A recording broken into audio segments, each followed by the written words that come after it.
Like sands through the hourglass, so are the days of our lives.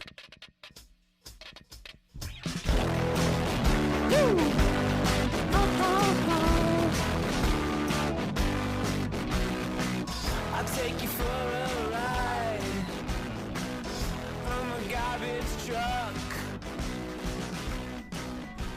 Welcome to Weiss Camera Action. I, of course, am your host, Aaron Weiss, alongside my wife, Erica J. Weiss. Howdy, everybody. And this week, we have not a rounded trio. We have a flat duo. Man. Because my brother, Alex Weiss, is out on parental leave. Clap it up for Alex, y'all. Let's get some W's in the chat for Alex. Dubs in the chat for our brother in arms. But by in arms, I mean baby arms. Oh, goodness. Of course, this is Weiss Camera Action, the show where each and every month we, usually three Weisses, watch and review a bona fide classic movie. That's right, Weiss Camera Action has changed it up a bit. We've decided to move away from reviewing movie series, and we're each going to take turns picking a classic movie. We will then watch said movie, share our brief thoughts on it, recap it, analyze it, critique it, and see if the movie status as a classic is justified or not. Each episode ends with the chooser of the next movie presenting and defending their pick. I will say, this month we did pivot, because if you'll recall, at the end of the March episode, I picked The Maltese Falcon. But when, it's kind of the end of the month as of recording right now, and we were realizing that we weren't going to be able to record with Alex, so we decided that we would just watch a different movie, or we would just record a bonus episode, and that's essentially what this is. This is a bonus episode. But what was so fun is when we went into watching the movie that we're going to discuss today, we didn't know that we were watching our bonus episode movie. Yep. It was like halfway through it, we were like, wait, this movie's a classic. Yep. This should be our bonus episode. So that was really fun and kind of a fun twist that we did not see coming. Exactly. And we wanted to record it because we knew we loved the movie so much. And we just, we picked it on a random weekend night. We wanted to watch a movie, and we love a good rom-com. And this was one that neither of us had ever seen. So, ladies and gentlemen, this month we pivoted to When Harry Met Sally. Woo! So, like I said, since Alex wasn't able to record, we called this audible, decided to make it a bonus episode. And first, we're just going to get into our spoiler-free thoughts. Erica? Well, so I've seen so many rom-coms that are newer than this. Right. What year is this movie? It's the late 80s. I think it might be 88 or 89. Yeah. So most of the rom-coms I've seen are way newer than that. So this movie really felt like a blueprint of sorts. I loved it. I don't think that this is really a spoiler. The tropes. Can I say the tropes? Yeah. Yeah. It has both enemies to friends and friends to lovers, which is fun. I don't know if I've seen a lot of movies that have like two of those, like, I'm going to call them cliche tropes, and rolled into one. So it definitely made it feel less cliche and more organic, I guess. Yeah, I'm right there with you, and I liked how the movie felt like it was in, however many different little sections. Like, it didn't feel like it was necessarily in acts like a normal. Oh, I totally setup agree. movie. Yeah. It was like, 20-minute sections, and they all revolved around Harry and Sally. And it was awesome. Each section was kind of broken up with a little, like, interview of, like, an older couple. And when we get into the plot, I will kind of talk about what I thought about the Little sub interviews. The little sub interviews.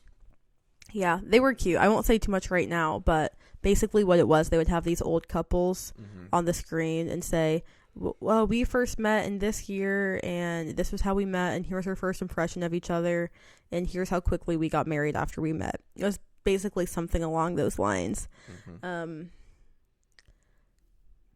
So that's kind of what those little interviews are that we're talking about. So we'll get right into it. I'll say a few facts about it. Oh, can I also say something really quick? Yeah.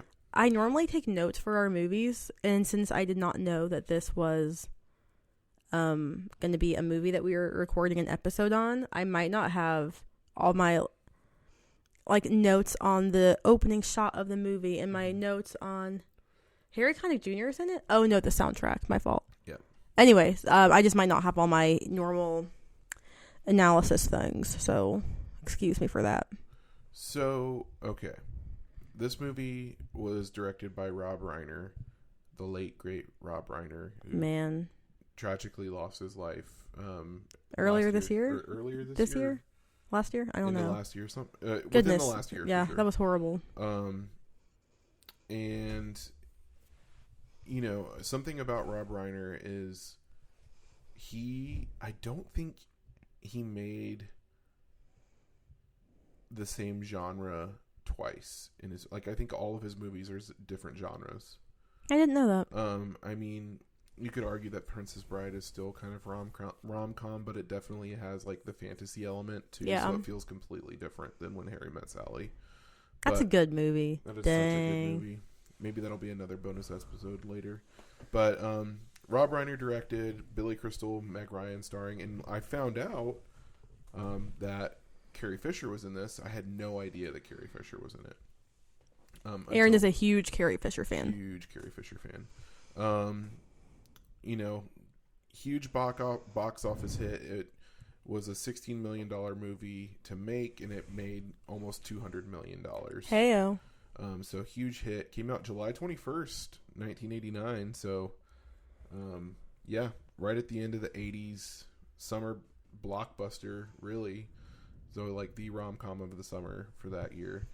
Man, I love a summer rom-com. Yeah, it's such a classic. Nowadays people usually think of action movies for the summer. Summer Marvel movie. The summer Marvel, or sometimes,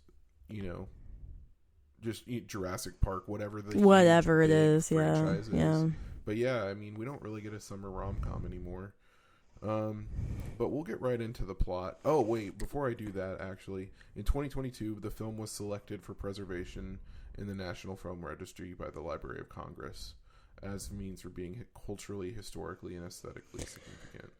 And I would agree. And did you say the thing about Harry Connick Jr.? Oh. He did the music for the movie, or at least some of it. Yes. So, where was that? The soundtrack consists of standards from Harry Connick Jr. with a big band and orchestra arranged by Mark Shaman. For his work on the soundtrack, Connick won his first Grammy Award for Best Jazz Male Vocal Performance. And for those of y'all who don't know, I love me some Harry Connick Jr. Harry Connick Jr.'s first Christmas album went number one in our household. It went number one in our household on a annual basis. Yes. Thank you very much. Thank you very much. All right, let's get to the plot. In 1977, that was unclear. That's none of my. Off the bat, the year that everything happened is none of my business. No, it just says time passes. Yeah. Anyways, 1977, Harry Burns and Sally Albright graduate from the University of Chicago. Harry is dating Sally's friend Amanda Reese, leading to Harry and Sally ride-sharing to New York. Sally is attending journalism school there, and Harry has a job waiting. During the drive, Harry and Sally discuss their differing ideas about relationships. Sally disagrees with Harry's assertion that men and women cannot be friends as the sex part gets in the way. They stop at a diner, and when Harry tells Sally that she's very attractive, she angrily accuses him of making a pass.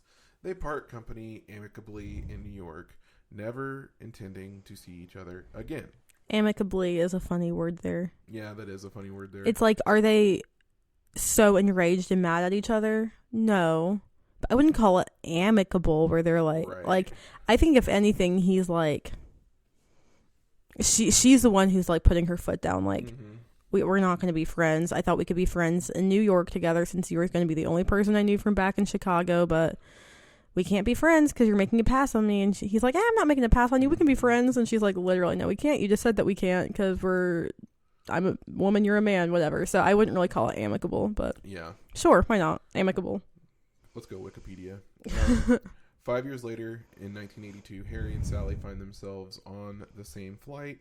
Sally is dating Harry's neighbor Joe, and Harry is engaged to Helen, which surprises Sally, as it seems uncharacteristically optimistic of him. Harry suggests they become friends, forcing him to qualify his previous position about the impossibility of male-female friendships. They separate, concluding they will not be friends. 5 years later, in 1987, He says that they can be friends at that point because she's actually not attractive, which is Right. hilarious because the first time they met, he's like, oh, you're very attractive. mhm. So I just thought that was a little bit funny. Also, now's probably a good time to say, so these little, like, vignettes of, like, the 1977 car ride and, like, the 1982 scene, like, On the those are plane. kind of separated by what we were talking about, these interviews with, like, older couples. Yeah. And the very first one that popped up, I thought was supposed to be Harry and Sally, like, 40 years in the future, 50 years in the Yes. future, whatever. It's not really clear because these interviews just randomly happen. Am I correct in saying that the film starts on that interview? It doesn't even start on Harry and Sally in 1977? I feel like that's correct. Yeah. Yep. And so, yeah, these sections of movie are separated by these interviews, and it's really unclear as to whether or not these couples are like real couples or if they're like, actors. I feel like they're real couples. Oh, who were we talking to? We were talking to someone about watching this movie, and they made it seem like that they were real couples. Mhm. I did not get that impression watching it because they seemed so like they almost seemed like caricatures of old Mhm. couples, like complete stereotype of how old people are. Mhm. But maybe they just were really like that and they weren't written. I don't know. But yeah, these sections of movie are separated by they're not long. They're like maybe 2 minutes max. The little interviews, I would say Yeah. maybe even 30 seconds. Like Yeah. they were pretty short. Pretty short. Yeah. But they were all very sweet, and it was a great way to like kind of chop up the film. But somehow the pacing of the movie still felt immaculate. Like it Yeah. didn't feel like it slowed down the movie at all. Not to do too much analysis so early on, but I guess what I liked about those little interviews was it kind of pointed to the fact that that's where Harry and Sally are headed. Mm-hmm. So even though Harry and Sally start off enemies, Mm-hmm. well, obviously, first of all, the movie's called When Harry Met Sally, so I don't think that they'd make a whole movie about two people who will hate each other forever. Mm-hmm. But having the old couples all throughout explaining how they met, it's like, okay, so we're about to see how Harry and Sally met, and they're going to end up like this someday. Yep. And maybe how they met is not conventional, or maybe how they got to know each other, it won't be the smoothest journey, but like we can trust that because they're showing us all these other old couples explaining how they met, that's the same path that they're on. Yep. Yeah. So, anyways, in 1987, Harry and Sally run into each other at a bookstore. They have coffee and talk about their previous relationships. Sally and Joe have broken up, and Helen has left Harry for another man. They agree to pursue a friendship and have late night phone conversations, go to dinner, spend time together discussing their love lives.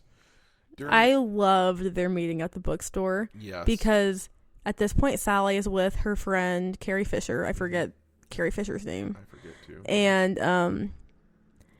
And she's talking about like, man, like there's no good guys left, blah blah blah. But hey, this guy across the bookstore is like making eyes at you. And Sally's like, oh, I know who that is. His name is Harry, and he's kind of a dud. Like he doesn't even remember me, so like don't worry about it.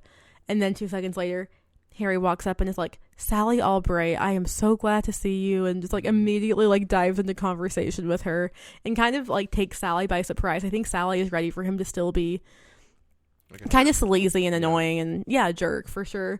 And then it turns out he's like kind of vulnerable, and he's like, yeah, I just went through a divorce and I'm kind of struggling, and and just this kind of coming at her from a place of vulnerability, and they kind of strike up a friendship right then and there. That's one of my favorite meetings of Harry and Sally, because when Harry met Sally, it's not just a one and done thing. Harry and Sally met multiple times. This one's probably my favorite. Right. No, yeah. And I think that's how we're supposed to feel in this, right? Like, it's almost like, third time's the charm. Yeah, totally. And it is a great meeting. I like how you can tell, like, even though we haven't really known Harry that long in the movie, I think this is probably like 30 minutes in, so it's probably about a third of the way through. Like, even though we haven't like seen his character change on screen per se, you can tell like through like the tell don't show that he's grown. Like, they tell us that he's been through a breakup, and like they tell us and all this stuff, and it works, because a lot of times, you're so right, a lot of times you want to be shown those things in a film, but because they're just kind of skimming over that to get to the plot for Harry and Sally, it really works to me. Sally is a little bit more focused on in the beginning, at least. We see like her and her friends more than we would see Harry and his friends, I think. During a New Year's Eve party, Harry and Sally find themselves growing attracted to each other and share an awkward midnight kiss. They remain friends and set each other up with their respective best friends, Marie, Carrie, and Jess. So Jess is Harry's best friend. When the four go out, neither Marie nor Jess is attracted to Harry or Sally, and instead immediately fall for each other soon after the two are engaged. That scene's actually really funny. That was maybe my biggest laugh out loud moment of the whole thing. Yeah, it's the taxi scene. Yeah, well, let's just set it up a little bit. So they're at dinner, and so Jess, I guess, is a writer. Yeah, he's written for like magazines and stuff. Mag, yeah. There it is. Yeah. And or the New Yorker. I don't know the difference. Yeah, the New Yorker is definitely like creative writing is what I think of. I think of like getting your poem published in the New Yorker is like a poet's dream kind of thing. Anyways, so Sally's not impressed by this, but Marie is like, "Oh, I've heard something about," I don't even remember what the topic was, and she quotes directly from this magazine. And Jess is like, "You're never going to believe me. I wrote that thing that you just quoted. I wrote that article." And she's like, "No way. I found that article so moving, and it really opened my mind on blah, blah, blah, blah, blah." And Jess is like, "Wow, I've never had someone quote my own writing back to me. This is amazing." And they just immediately clicked and hit it off. Right. And so now you can explain about the taxi. So the four of them are walking. It's not really clear where they're walking to. They're just walking away from dinner wherever they were eating in New York. Probably back to someone's apartment. Yeah, to enjoy drinks or whatever. They're walking, and Jess like makes an excuse to like leave or like hail a taxi. No, do you know what happened before he hails the taxi though? So Jess and Harry have a quick little side conversation, and so do Marie and Sally. And Marie and Sally's like, "Okay, Marie, I know you didn't really like Harry, but let him down easy because he just went through a divorce." And Marie is like, "Oh, don't worry, I won't make it clear that I'm rejecting him for at least another week or two," or something like that. Yep. And same thing between Jess and Harry. Harry's like, "Hey, Jess, I know you really weren't feeling Sally, but let her down easy. She just went through a breakup." And Jess is like, "Oh, don't worry. I'll make sure she doesn't know that I'm rejecting her for at least another week or two." Yeah. And then the taxi thing happens. Yeah, and the taxi, Jess hails a taxi, and Marie's like, "Oh, I'll split it with you." And then they just like both bolt into the taxi. They're like hand in hand bolt into the taxi, and they're like immediately all over each other. And it's so clear that like they fell in love at dinner. And even though they had just said to each other, "Okay, we're not going to reject Harry or Sally until like a week or two later," and immediately they're like, "No, we're in love and we're going to go off in a taxi together and we'll see you later. Bye." Hilarious. Yeah. We didn't do it justice. You should watch the film. You should watch the film. Yeah. One night, Sally tearfully calls Harry to say that her ex, Joe, is getting married. Oh, backstory. Joe did not want to marry Sally. That is like... Why they broke up. That's why they broke up. Because, you know, I think at one point Sally... I don't remember. I thought she didn't believe in marriage or something, or he didn't, or maybe she was under the impression that he didn't believe in marriage. Oh, do you know what it was? When they first got together, neither of them wanted to get married, and they're like, it'll be great. We won't have these kids bothering us, and we can just do whatever we want, and we can just drop everything and travel to Rome on a moment's notice. Yep. And then she realized, okay, well, we're not doing any of those things. Like, we're not just, like, doing whatever we want and flying to Rome. And, like, it would be nice, actually, to get married and have kids. And she brought that up to him, and he was like, I still don't feel that way. I don't want to get married or have kids ever in my life. Yep. And then shortly after breaking up with Sally, she finds out that he's actually engaged to someone else. Yep. Oof. Which would be devastating. Dagger to the heart. Poor Sally. Harry goes to Sally's apartment to comfort her, but they end up having sex. Harry leaves the next morning feeling awkward and filled with regret. Their friendship cools until they have a heated argument at Jess and Marie's wedding reception. Harry attempts to mend their relationship, but Sally feels that they can no longer be friends. At a 1988 New Year's Eve party with Jess and Marie, Sally misses Harry. He is spending New Year's Eve at home watching Dick Clark's 16th annual New Year's Rockin' Eve. 16th annual. That's so cute. That means, golly, we're probably coming up on 50 soon. I'm about to do math in my head, but I feel like we're past 50. Past 50. Oops. Anyways, before midnight, Harry walks around the city reminiscing on the times they spent together. He decides... Oh, wait. No, never mind. Sorry. I remembered part of the movie that we haven't even brought up, and it's like the most famous part of the movie, but we can get into that a little in like analysis and like the Simpsons factor and stuff. Oh, do you have the Simpsons factor? I do. Nice. Reminiscing about the times they spent together, he decides to run to the party, arriving just as Sally is about to leave.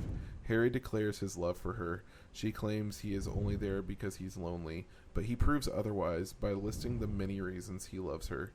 Harry and Sally marry 3 months later, 12 years after their first meeting. Aww. The film contains several interspersed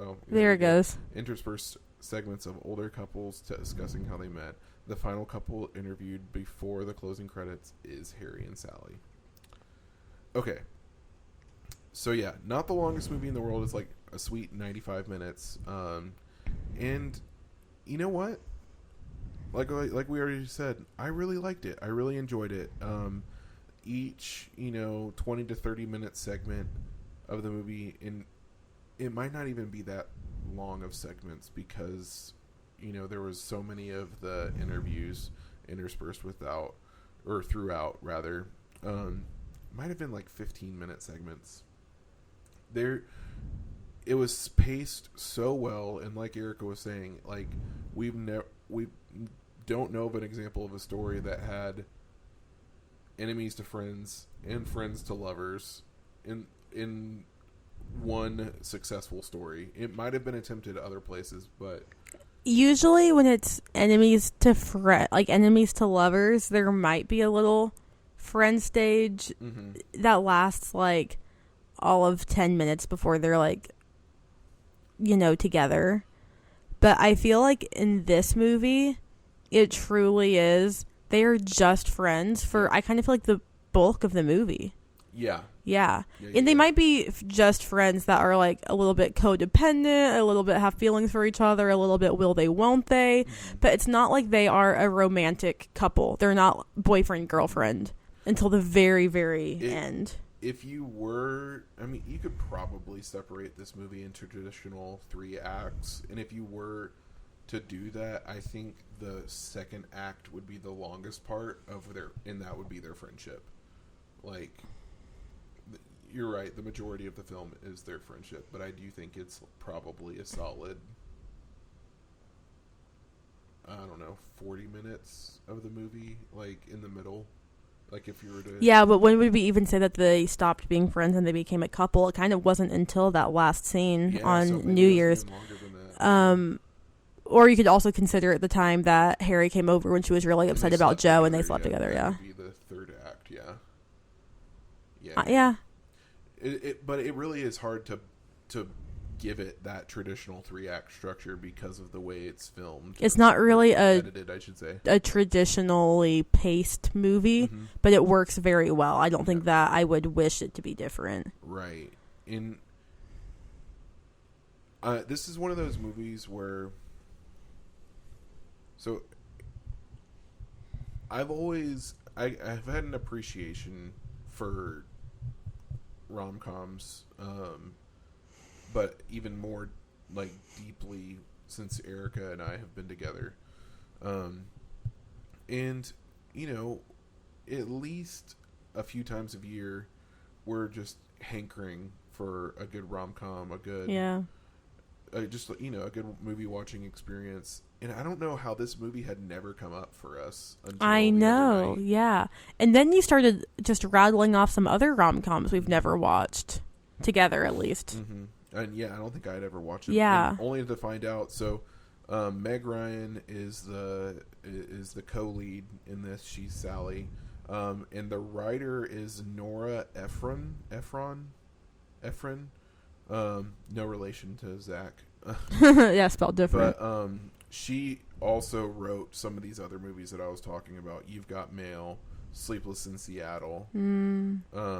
So I'm very much interested because, you know, she's the sole writing credit for this movie. Rob Reiner directed it.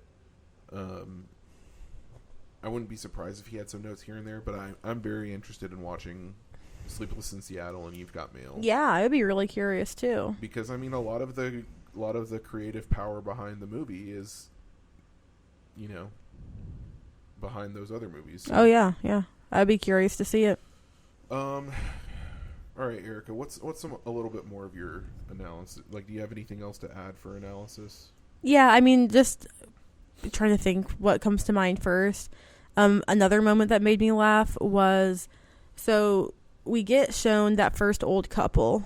We don't know their names, right? So the viewer might think, oh, I bet this will be Harry and Sally. Yep. You know, because the movie's name is obviously When Harry Met Sally.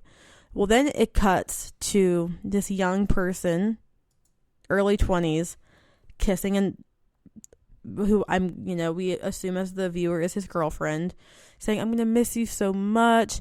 You're the love of my life. All this, like, sweet, sappy, sentimental stuff to her, right? Mm-hmm. And then these other people pull up in the car, and it's like, wait, can you go back to the plot again really quick? Yep. And when they pull up in the car, they see the top of the plot, please. Thank you. They say, oh, hey, Harry. Hey, Amanda. So, like, it immediately becomes clear that the two people kissing are not Harry and Sally. It's Harry and another girl. Yep. So that, like, immediately, like, flips the expectation on its head that you see this old couple and you think, oh, maybe that's Harry and Sally. Oh, and look, now it's going to show us Harry and Sally when they're young. But it's not Harry and Sally when they're young. It's Harry and some other girl. That was just a funny thing to me. I just remembered. So, the famous scene that I talked about. Okay, how much detail are you going to tell them about the scene on the podcast? Just, if you don't know the scene I'm referring, go, just, I think Google it on YouTube. Yeah, Google it on YouTube. When Harry Met Sally, Cat's Deli scene. You know, the famous Cat's Delicatessen. That's... Thank you for giving the full government name. That's what it's called. Is it really called Cat's Delicatessen? Oh, well, period, sure. Anyways, a famous scene takes place in there, and it's simultaneously awkward and really funny, mostly because of, like, the reactions around the restaurant. Yes. Anyways, the I'll have what she's having line is hilarious. Yeah, that's been parodied, like, I think I think Sandra Bullock did something like, not recently, but like when I was in high school or something. It wasn't a commercial or anything. I think she just randomly like recreated the scene. Of course, The Simpsons have a spoof of it. At one point, Bart tells Homer that he would fake the excitement he would have when Homer pushed him on the swing and demonstrates it to Homer's horror. Oh my goodness. Oh my gosh. That's too crazy. You can maybe infer. Fill in some blanks. But yeah, so that's like the famous Simpsons parody of it, but it shows up a few more times. It's playing at the local movie theater in an episode. There's a parody of it's called When Harry Becomes Sally in an episode. Rob Reiner guest stars in an episode in season 17. Principal Skinner wrote Edna Krabappel wow. a parody when Edna met Seymour. There's a ton of references here. Yeah. During the couch gag on an episode in season 22, when Harry became Sally is seen on the shelf. Yeah, there's quite a bit. So I would say the Simpsons factor is pretty high. Yeah, totally. I forget. Is it like... It's out of 10, I think. Out of 10. This has got to be at least an 8. Maybe higher. Yeah. Yeah, it's you know what? Alex gave Citizen Kane a really high score because he thinks that there's a character in The Simpsons who's like a recurring character who's completely based off of Charlie. Mm-hmm.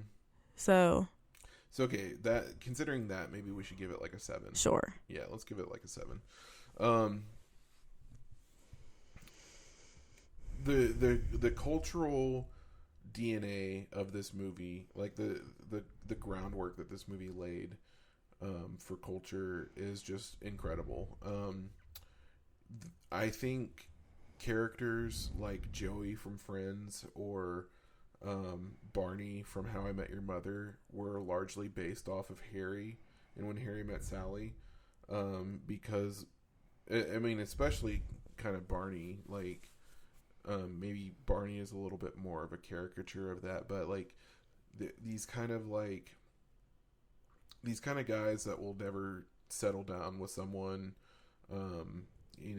kind of sleep around a lot and just have a certain point of view about how life is, and then they kind of both, well, maybe less so Joey. I don't remember the end of Friends that much with his story, but definitely Barney, like, he ends up settling down and has a kid and is married and all this spoilers stuff.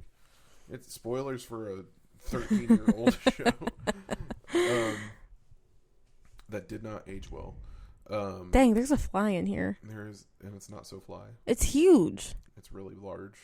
It's not a horsefly though. Yeah, I think Harry specifically really set up some like male character tropes in comedies and rom-coms. Totally, yeah. And I think Sally is kind of like, and I don't mean this derogatory, but kind of like a every woman. She's a type A who doesn't think she's a type A. Right. And she's like, I can have fun. I can let loose. I can be, I can be chill. And then she's like very like rigid in her schedules and very particular about what she's looking for in a man and all this kind of stuff.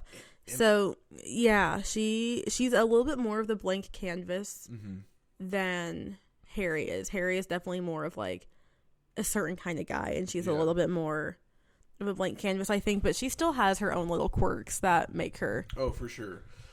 And I think a lot of women in rom-coms or whoever were in a lot of ways modeled after Sally. Like, it's just a lot of tropes for rom-coms, I think, can point back to when Harry met Sally. Yeah. Yeah. I'm thinking about, which, of course, I'm thinking about The Parent Trap, because When Am I Not? That's my favorite movie of all time. Right. So don't get me wrong. The Dennis Quaid character is not the same as Harry. No. No. They are, but the only similarity I could see is, like, you know, the dad is, like, getting married to Meredith Blake, and she's, like, so young. Mm-hmm. And it's like, ooh, a little bit like, I don't know about that. Like, what does he see in her other than just, like, the physical attraction kind of thing? Right. And then the mom in the movie, she kind of has, like, a similar attitude a little bit to Sally. Like, yeah, they kind of go from lovers to enemies to friends to lovers in The Parent Trap. Yeah. I might be cooking a little bit. There might be something there. Yeah, I think the mom in The Parent Trap is kind of has a similar mannerisms or something to Sally. Yeah. There's something. And it also helps that they're both, like, attractive blonde hair women. Like, they, yeah, you know, they have a similar vibe. Yeah. Similar look. Like, I bet Natasha Richardson could have played Sally. Maybe she even auditioned. Who knows? Like, she could have played Sally. You never know. And Meg Ryan could have played. Yeah, just the wrong nationalities. Yeah. But, you know, actors can change accents. Yeah. This is the 20th century. Yeah, I think this movie has more than earned its status as a classic. Totally. Yeah. It is so impactful, so what's the word I'm looking for? So I don't know, it's made its stamp on culture. yeah, it's a trailblazer. Yeah. It really is. It's a blueprint. Yeah. I think that's probably as good of a place as any to cut off. I mean, we don't want to ramble for... Yeah, no, I think that we can be done here. It could be a shorter episode. Yeah. It's a bonus. It's We're a bonus. we're throwing the fans a bone because, like we said, W's in the chat for Alex on parental leave. So, allegedly in May, we are doubling up. We're going to watch Maltese Falcon, and I don't remember what... I think it's Alex's pick. Yeah, May. yeah. So we will double up. Maltese Falcon should be next. Keep your eyes peeled on the podcast feed for that. But yeah, until next time, it has been so much fun. It has been. All right, people. Toodles.